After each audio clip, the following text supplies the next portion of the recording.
My family and I have just moved into our new house about a month ago. The house itself isn't new, but it's our new home, if you know what I mean. It was built in 1984 in a nice area about 20 minutes outside of Denver, Colorado. Before we did a big move of moving all the heavy stuff, we came over beforehand and would bring boxes to put away so they weren't in the way of the big move. My mother came over before the move, and all the cabinets, drawers, and the microwave and fridge doors were open in the house. Yes, it sounds stereotypical, but it freaked her out instantly. Then a couple days later I came over to bring some boxes and I heard a door open and close down in the basement, aka my room. I went down to see if anything was down there and did not see a thing. I went back upstairs and heard it open and close again. I thought maybe it was a draft or the wind from the windows, since we had opened them to cool off the house because it was hot when we first came to see it. About a month later, and some weird, even creepier stuff has been happening. I would come home from work and see someone staring out the front door window looking at me come in. I thought it was maybe my younger siblings seeing me come in. But when I would ask them about it, they said they never looked out the window to see me, and that they were in their rooms playing. That freaked the hell out of me, but I kept it to myself. Last night is the scariest experience by far. My mom and stepdad went up the hill for the night to gamble, and my siblings went to my uncle's house for the weekend, which left me home alone by myself. At about 8:45, I left to go get a shake from Sonic and was gone for 20 minutes and came back to all the cabinets and drawers in the kitchen opened. I texted my mom to tell her, and she said it happened to her too before we moved in. I closed all of them and went down to my room with my dog and started watching The Sopranos to start winding down for the night. Not even 10 minutes later, I hear footsteps on the hardwood floor upstairs and I start thinking, what the heck is going on? I go up and check with my handgun and there's absolutely nothing at all. I start to make my way downstairs again and the footsteps come back. Just normal walking footsteps. My dog picks up on it too and starts growling at whatever is upstairs. I sat on my bed with my dog for hours listening to footsteps walking back and forth all night till I fell asleep at 4 a.m. I woke up around 9 a.m. and haven't heard anything since. I'm afraid there's an unwelcome spirit in this house and I need to get it out before things progress and become violent. May God help me to get it out.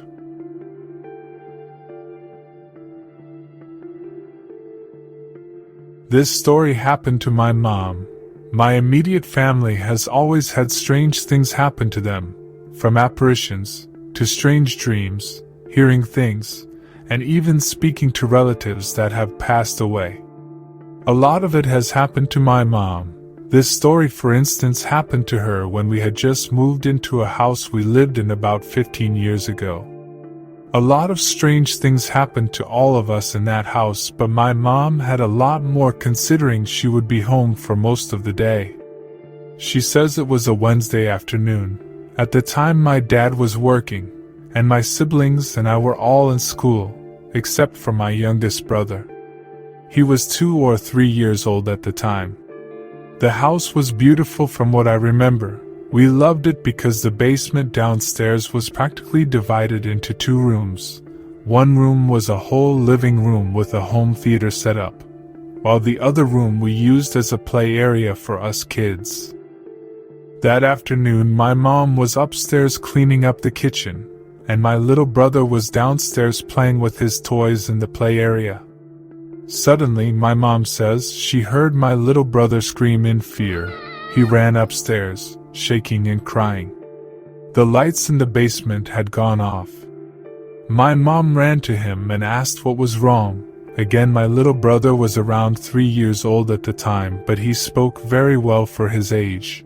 All he said was, "There's a man downstairs, there's a man downstairs," and kept crying. My mom looked down into the basement from the top of the stairs. She noticed the lights, and asked him if he was the one that had turned them off. She says my little brother just shook his head and wrapped his arms around her tightly. The blood in my mom's veins ran ice cold. She says that she didn't know what to do, so she grabbed her phone, a knife, and ran outside through the back door with my little brother. She called my dad.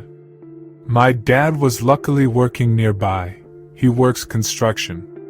He rushed home, saw my mom standing outside with my brother, made sure they were all right, and ran inside to see who was in the house. My dad says he checked every room in the whole house and he couldn't find a single sign of anyone but my mom and my brother in the house. Fast forward a week or so later, on a Sunday from what I remember, my dad was out with my little brother getting some groceries for dinner, and my other two siblings and I were out with our friends. My mom was home alone, making herself some lunch, when suddenly she says she heard one of the bedroom doors down the hall close. She knew none of us were home. "Who's there?"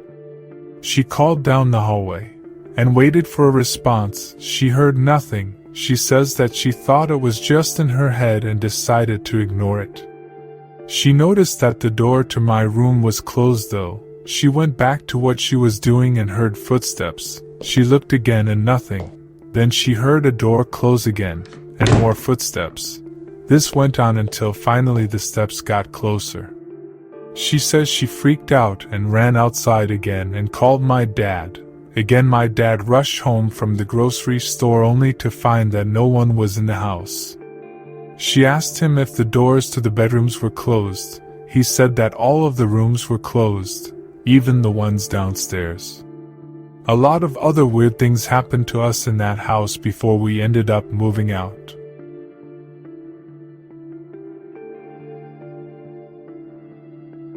I have been losing most of my hearing since I was young. I can talk and interact with people with hearing aids, but without them, I am completely deaf.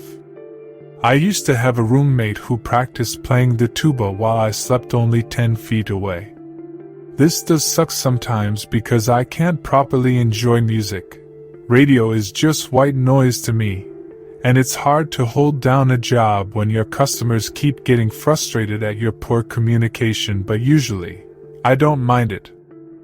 I've always been the type who enjoys peace and quiet, so when I'm home, I can take my hearing aids out and relax in total silence.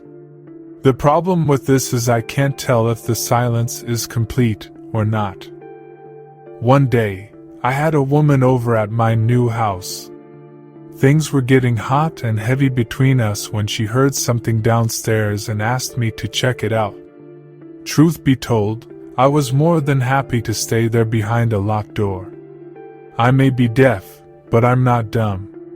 I've seen plenty of horror movies, and we all know what happens to the one who goes off on their own to investigate a strange noise.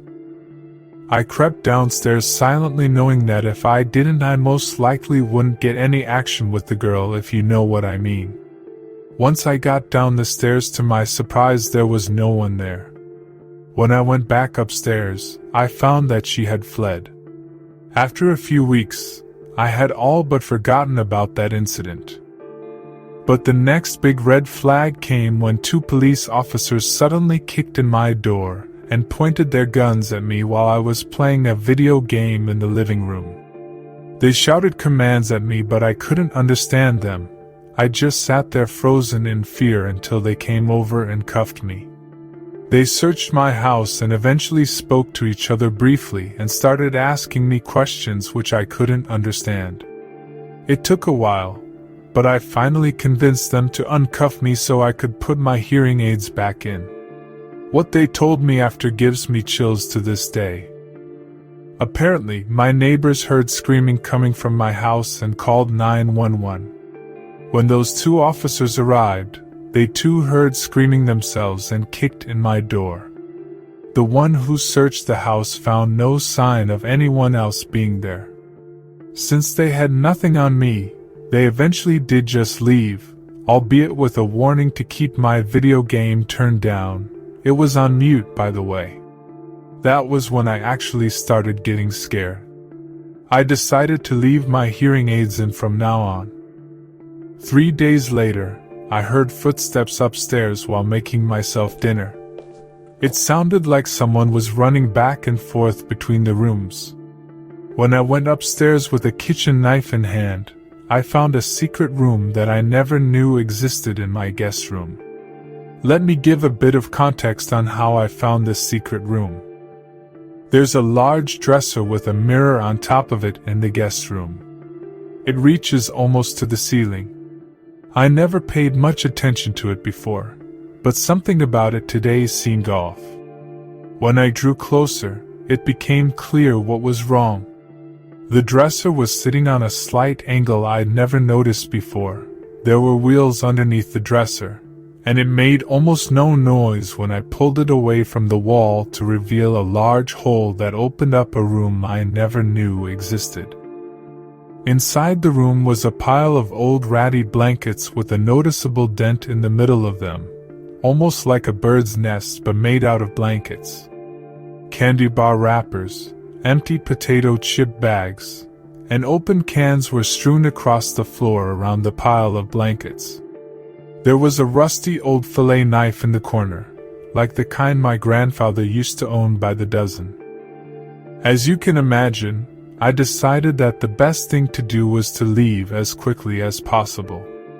I left the guest room and headed towards my bedroom, but I stopped in the hallway before I could get to it. The door was slightly ajar, and I could see a shadow moving around in there. I slowly walked to the stairs, and when I took the first step, I somehow managed to place my foot directly on the loudest creaky spot on the whole staircase. The noise was deafening, even to me, and as soon as it was over, a new set of sounds followed, piercing screams and footsteps rushing towards me from behind. I didn't waste any time trying to look behind me as I ran down the stairs, bouncing through the front door seconds later. Thankfully, the distance to the police station was short, and I was able to reach it in just a matter of minutes. The authorities never did find out who was living in my guest room. Now I've all but given up on finding a buyer for this place.